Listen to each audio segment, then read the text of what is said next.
ಅಧ್ಯಕ್ಷರಾಗಿ ಆಯ್ಕೆ ಅವರು ಹೇಳಿದ್ರು, ನಾನು ಬಿಜೆಪಿಯಿಂದ ಸೂಚನೆ ಇರಲಿಲ್ಲ, ಆದರೂ ಕೂಡ ನಾನು ಸ್ಪರ್ಧೆ ಮಾಡಿದ್ದೀನಿ ಅಂತ ಅವರು ಒಪ್ಕೊಂಡಿದ್ದಾರೆ. ಅವ್ರ ಬಗ್ಗೆ ನಿಮ್ಮ ಪಕ್ಷದಿಂದ ಅವರು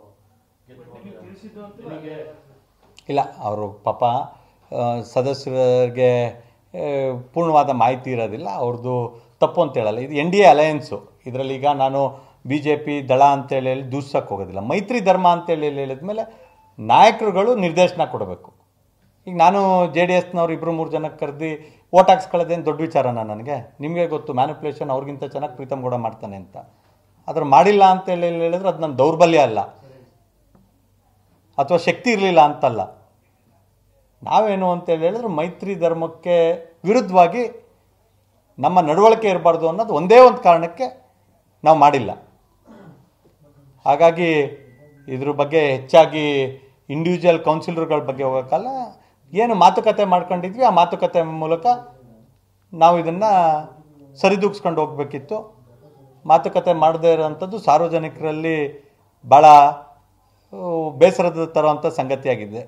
ಅಂದರೆ ಅಲಯನ್ಸ್ ಅಂತೇಳಿ ಹೇಳಿ ಯಾವ ರೀತಿಯಾಗಿ ನಡೆಸಬೇಕು ಅನ್ನೋದು, ಅಲಯನ್ಸ್ ಅನ್ನೋದು ಕೇವಲ ಒನ್ ಸೈಡೆಡ್ ಆಗಬಾರ್ದು, ಅಥವಾ ಅನುಕೂಲಕ್ಕೆ ತಕ್ಕಂತೆ ಆಗಬಾರ್ದು. ಅದು ಗಿವ್ ಆ್ಯಂಡ್ ಟೇಕ್ ಪಾಲಿಸಿ ಇರಬೇಕು ಅನ್ನೋಂಥದ್ದು,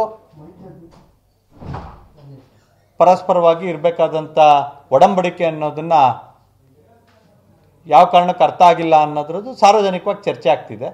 ಇದ್ರ ಬಗ್ಗೆ ಹಿರಿಯರು ಗಮನಿಸ್ತಾರೆ. ನಾವು ಪಕ್ಷದ ಆದೇಶವನ್ನು ಶಿರಸಾವಹಿಸಿ ಪಾಲಿಸುವಂಥ ಕೆಲಸವನ್ನು ಹಾಸನ ಜಿಲ್ಲಾ ಘಟಕ ಮಾಡಿದೆ.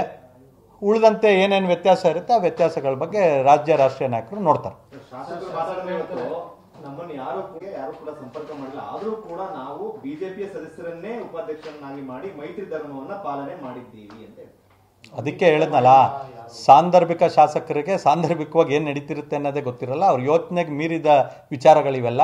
ಯಾಕಂದರೆ ಮೈತ್ರಿ ನಡೆಯೋದು ಸ್ಥಳೀಯ ಶಾಸಕರನ್ನ ಕೇಳ್ಕೊಂಡು ಮಾಡಿರಲ್ಲ, ರಾಷ್ಟ್ರೀಯ ನಾಯಕರು ಮಾಡಿರ್ತಾರೆ. ಪ್ರೀತಮ್ ಗೌಡನ ಕೇಳಿ ಜನತಾದಳೊಟ್ಟಿಗೆ ಮೈತ್ರಿ ಮಾಡಿರಲ್ಲ. JP ನಡ್ಡಾ ಅವರು JDSನ ಹಿರಿಯ ನಾಯಕರ ಜೊತೆ ಸೇರಿ ಮಾಡಿರ್ತಾರೆ. ಆ ಹಿರಿಯ ನಾಯಕರು ಏನು ಮಾತು ಕೊಟ್ಟಿದ್ದಾರೆ ನಾನು ಅಧಿಕೃತವಾಗಿ ಮಾಧ್ಯಮದಲ್ಲಿ ಹೇಳ್ತಿದ್ದೀನಿ. ಒಬ್ಬ ಜವಾಬ್ದಾರಿಯುತ ರಾಜ್ಯ ಪ್ರಧಾನ ಕಾರ್ಯದರ್ಶಿಯಾಗಿ ಹೇಳ್ತಾ ಇದ್ದೀನಿ. ನಿನ್ನೆ ರಾತ್ರಿ ಅಶೋಕ್ ಅವರು HD ರೇವಣ್ಣ ಅವರು ಮಾತುಕತೆ ಮಾಡಿ ಫೈನಲೈಸ್ ಆಗಿರೋದು. ಅವ್ರ ಶಾಸಕರಿಗೆ ಹೇಳಿಲ್ಲ ಅಂತೇಳಿ ಹೇಳಿದ್ರೆ ಅವ್ರ ಶಾಸಕರ ಕಿಮ್ಮತ್ತು ಅವ್ರಿಗೆ ಎಷ್ಟು ಗೌರವ ಇದೆ ಅನ್ನೋದನ್ನು ಪಕ್ಷದಲ್ಲಿ ಅವ್ರು ಯೋಚನೆ ಮಾಡಬೇಕು. ತೀರ್ಮಾನ ಹೇಳಿರೋಂಥದ್ದು ಜಿಲ್ಲಾ ವರಿಷ್ಠರು, ರಾಜ್ಯ ವರಿಷ್ಠರು HD ರೇವಣ್ಣ ಅವರು. ಅವ್ರವ್ರ ಶಾಸಕರಿಗೆ ಗಮನಕ್ಕೆ ತರಲ್ಲ ಅಂದ್ರೆ ಅದು ಅವ್ರ ವೀಕ್ನೆಸ್ಸು, ಶಾಸಕರ ವೀಕ್ನೆಸ್ಸು. ಅದನ್ನು ನನಗೆ ಅವರೊಟ್ಟಿಗೆ ಚರ್ಚೆ ಮಾಡಬೇಕು ಅಂತೇಳಿ ಅವ್ರ ಪಕ್ಷದವ್ರಿಗೆ ಅನಿಸಿಲ್ಲ ಅಂತೇಳಿ ಹೇಳಿದ್ರು ಪ್ರೀತಮ್ ಗೌಡ ಅಥವಾ BJP ಕೌನ್ಸಿಲರ್ಗಳು ಅವರೊಟ್ಟಿಗೆ ಹೋಗಿ ಯಾಕೆ ಚರ್ಚೆ ಮಾಡ್ತಾರೆ? ಅಲ್ಲ, ಅವರೆಲ್ಲ ಮಾಡಿರೋದು. ಈಗ ಯಾರು ಮೈತ್ರಿ ಧರ್ಮ ಪಾಲನೆ ಮಾಡಬೇಕಿತ್ತು ಅವ್ರು ಮಾಡಿಲ್ಲ. ಪಾಪ ಸ್ವರೂಪ್ ಅವ್ರಿಗೆ ಏನು ಗೊತ್ತಿರೋ, ಶಾಸಕರಿಗೆ ಅವರು ಇನ್ನೂ ಕ್ಷೇತ್ರನೇ ಅವ್ರಿಗೆ ಇನ್ನೂ ಅರ್ಥ ಆಗಿಲ್ಲ, ಇನ್ನೂ ಒಂದು ಗುದ್ಲಿ ಪೂಜೆ ಮಾಡಿಲ್ಲ, ಒಂದು ಕೆಲಸ ಪ್ರಾರಂಭ ಮಾಡಿಲ್ಲ. ಅವ್ರ ಬಗ್ಗೆ ನನ್ನದೇನು ಇದ್ರದ್ದು, ಅವ್ರು ಇನ್ನೂ ಪ್ರೊಫೆಷ್ನರಿ ಪೀರಿಯಡಲ್ಲಿ ಇದ್ದಾರೆ. ಇನ್ನೂ 3 ವರ್ಷ ಪ್ರೊಫೆಷ್ನರಿ ಪೀರಿಯಡಲ್ಲೇ ಇರ್ತಾರೆ ಮುಂದಿನ ಚುನಾವಣೆ ತನಕ. ಅವ್ರು ಕೆಲಸ ಮಾಡೋಕ್ಕೆ ಶುರು ಮಾಡಿದ್ಮೇಲೆ ನಾನು ಅವ್ರನ್ನ ಸೀರಿಯಸ್ ಆಗಿ ತಾಳ್ತೀನಿ. ಅಲ್ಲಿ ತನಕ ಸಾಂದರ್ಭಿಕವಾಗಿ ಅವ್ರು ಏನು ಮಾತಾಡಿದ್ರು ಅದಕ್ಕೆ ಅವ್ರಿಗೆ ಎಕ್ಸೆಪ್ಷನ್ ಕೊಟ್ಟಿದ್ದೀನಿ. ಅವ್ರಿಗೆ ಕೆಲಸ ಮಾಡಿ, ಈ ಪ್ರೀತಮ್ ಗೌಡ್ರು ಈ ಕೆಲಸ ಮಾಡಿದ್ರು, ನಾನು ಈ ಕೆಲಸ ಮಾಡಿದ್ದೀನಿ ಅಂತೇಳಿ ಅಲ್ಲಿ ಹೇಳೋ ತನಕ ನಾವು ಅವ್ರಿಗೆ ಪ್ರೊಫೆಷ್ನರಿ ಗ್ರೇಸ್ ಪೀರಿಯಡ್ ಕೊಡೋಣ. ಅವರು ಯುವಕರಿದ್ದಾರೆ, ವಿದ್ಯಾವಂತರಿದ್ದಾರೆ, ಸಮರ್ಥರಿದ್ದಾರೆ, ಇನ್ನೂ ಹೆಚ್ಚು ಶಕ್ತಿಯುತವಾಗಿ ಕೆಲಸ ಮಾಡಲಿ ಅವರು. ನನಗೆ ಮೈತ್ರಿ ಬಗ್ಗೆ ಮಾತಾಡ್ತೀನಿ, ನಾನು ಶಾಸಕರ ಬಗ್ಗೆ ಮಾತಾಡ್ತಿಲ್ಲ ವೈಯಕ್ತಿಕವಾಗಿ.